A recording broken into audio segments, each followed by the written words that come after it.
think paying 100% or 110% of last year's tax bill means you're safe this year.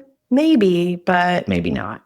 In this episode, we're talking about safe harbor rules, Q4 estimates, and whether a personalized tax strategy might save you from a surprise in April. So welcome to Unfiltered Profit. Yeah. This is season 2. We took a little break in December, and granted, we're recording this in December. So now I'm living vicariously into January. 2026. I can't believe we're here already. I still have been writing 2024 as the year. And so 2025 didn't happen. And now I've got to get used to 2026. I'm not it's wild. Not quite there yet. Yeah. Well, and tax world for me, it never quite works. Right. We are going to talk about safe harbor and your estimated payment that's due in 2 weeks for last year, for 2025. So it's all, in arrears. Yeah. It's fine. Yes. Yes, it is. So since we are, as this airs in tax season, January 1 kicks it off. We're in it, baby. Let's talk about safe harbor and what this even means. Yeah. So if you weren't talking to your tax pro in December and you hadn't been talking all year, all of a sudden you're going to hear, hey, it's Q4 estimate time. This is kind of your last chance to get those safe harbor, those estimated payments made. Because while we file in April, the IRS really wants you to owe under a couple $1,000s in April. They don't want your big bill. If you do, they're going to give you some interest. So if you want to avoid that and avoid making them mad, then you do these estimated payments. And we have 2 different ways of calculating them. And so safe harbor is kind of like the easy button. If you remember those Staples commercials where you got to press that easy button, that's what I think of when I think of safe harbor. It keeps you out of trouble. It gets the job done, and it is easy to calc, because what it is as long as you're not making over about $150,000, you just have to pay on 100% in taxable income. If you're taxable income. Okay. Yeah. So if you're taxable income, so when we add it all up, it's less than 150, you get to pay on 100% of last year's taxes. So that would be 2024. Well, you've already filed, you know what that number is. You're able to divide it by 4, make your equal payments, or pay it all in 2 weeks. Super easy. If you make over 150, you want 110% of last year's. Basically, the IRS says, hi, we know you make more, so you can pay up a little bit more. We can estimate that we think this tax is going to be higher. So it's not too bad. The third safe harbor option is 90% of this year's. That one's harder, right? Because you're not going to know if you hit 90% until you file. So super easy just to be like, hey, I'll pay in last year's taxes, but it can kind of get you in trouble as well. So pros are we talked about it. It's safe. It's easy to do. If your income is super consistent year over year, do it. Why not? And have that answer when you prep your taxes in April. You have it for the rest of the year. Just have your tax pro print that out for you, or you can do it if you're self-prepping. You're good to go. The problem is, if your income isn't stable, it becomes either you're going to overpay. So maybe you had a big loss and you overpaid your taxes. Well, when we back up and look at cash flow, really sucks that the IRS held your money for that long and they didn't actually need it. You could have used it. You owe them interest if you underpay, but they don't pay you interest for you overpaying. They don't. They're like, thanks for your money. We appreciate it. I guess we'll give it back to you when you ask for it. But I know so many times, we get there, I'm like, we could have used that money. We could have used that money to make a decision. We could have used that money to pay a bill.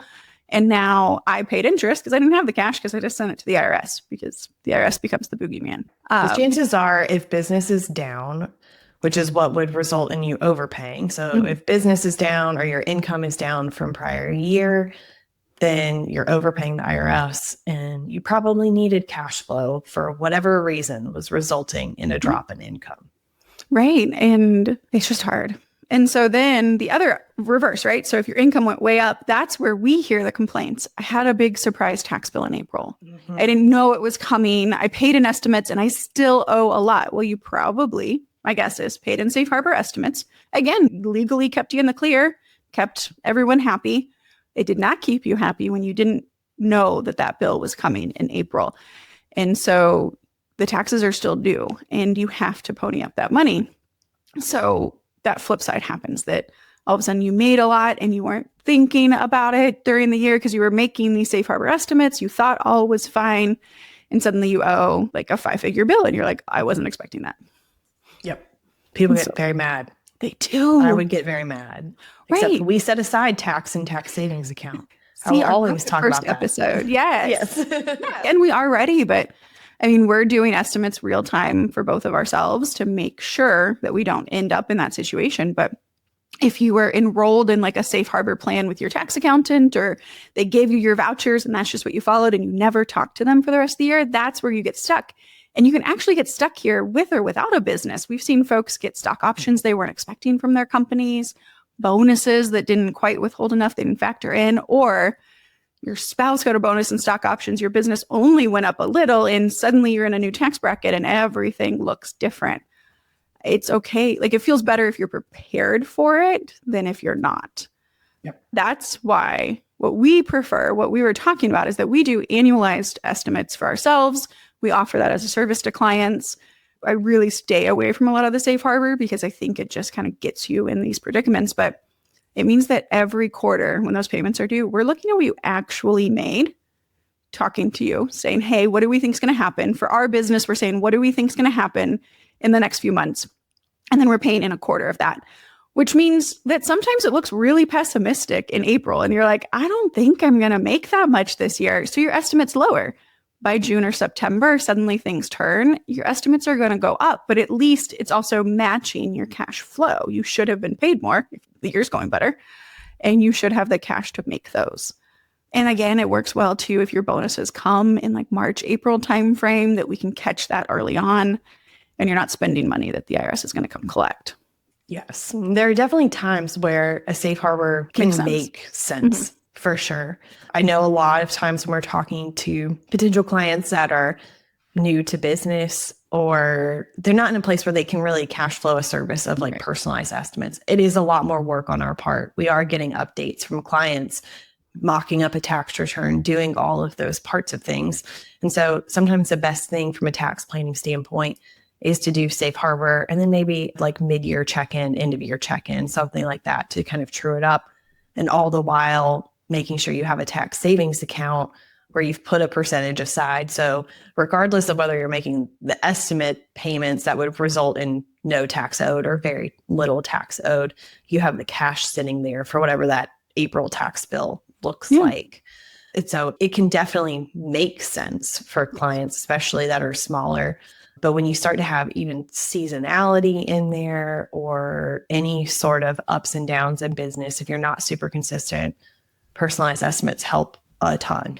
They do. I think some of my favorite ones are like wedding photographers, because we can see the wedding season flux. And so January, February, a lot less. So April payments are lower. But come June, September, those estimates are going up because that's when they're shooting and they're having that income come in. So really it's looking at your business, what makes the most sense, and how far along you are. Because again, it's not nothing. It takes time. It takes conversation in order to get it accurate and as accurate as possible. And so that's how we do it. Like Seanna said, we mock it up. So there are some that will use Excel, and their Excels are probably pretty on for it. I just prefer to use our software and roll it and say, hey, tell me what this is going to be. And I get to change every last number down to interest and dividends. So it can get very specific as to what's going on in your life. So yeah, we are coming up though on January 15th. So if you have not made any payments, you really should consider it if you believe you're going to owe. The IRS, as I told a client recently, will take your money at any time. So if you are hearing this and you're like, I'm ready to pay now, go pay now. They will take that money happily. Just like our kids will happily bleed us dry on funds, and that bad car that you bought that always needs repaired, they will take your money. They're fine. They will take it and ask what it applies to way later. Yes, that is true. Make sure you mark 2025 though. Like, that's the key in January, as we often will see folks accidentally mark 2026 because that's where your brain is. It is for 2025. So make sure you mark that when you're making that payment, so you don't have to go, you or I don't have to go chase down the IRS later and be like, just kidding. Can you please put that back to the other year? Which again, it's all fixable. It's just easier if we don't have to, especially with an overrun IRS. Yes. And as a reminder that since we're in tax season, if you are going to file an extension, you're like, I don't have my stuff together, I know I'm not going to file on time, that does not mean the taxes are due later. The taxes are still due for your business March, for your personal in April. So make sure you have a plan for making those payments, because interest is going to be racking up over that time period if you delay. Yes. And you get a lot more of a break before April than you do after April. So like get that done. There are still, because we are in the new year when you're hearing this. So a lot of our like tax planning options have closed. We still have some. So again, looking at things like a traditional IRA, if you qualify, that can reduce HSA contributions. And if you have a business, profit sharing. So you have a few options left in these last couple months. So make sure that you are analyzing those, making that decision, because some things can't be extended. We can extend your tax return, but that traditional IRA contribution is still due 4/15. So you just want to make those calls as soon as possible. But yeah, we are now done. You have your whole year-to-date businesses. So that's why I like the January payment, is because we know what happened for the year.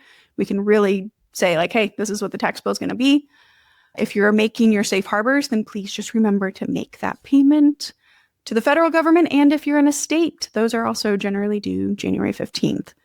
And then just make sure you're ready for April. But that is safe harbor versus annualized or actual estimates and kind of your plan for it. Yeah. So just as a recap, safe harbor might keep you penalty free, but it doesn't mean that you're ready for taxes or owing no taxes.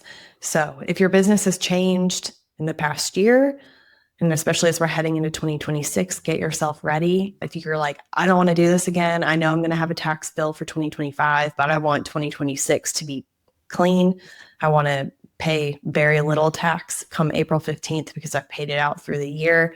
Look at some personalized estimates. They might save you some stress. We know tax season is stressful. It really is. And if you don't work with a professional, I meant to mention this, you can go to the IRS website, like Google IRS estimates.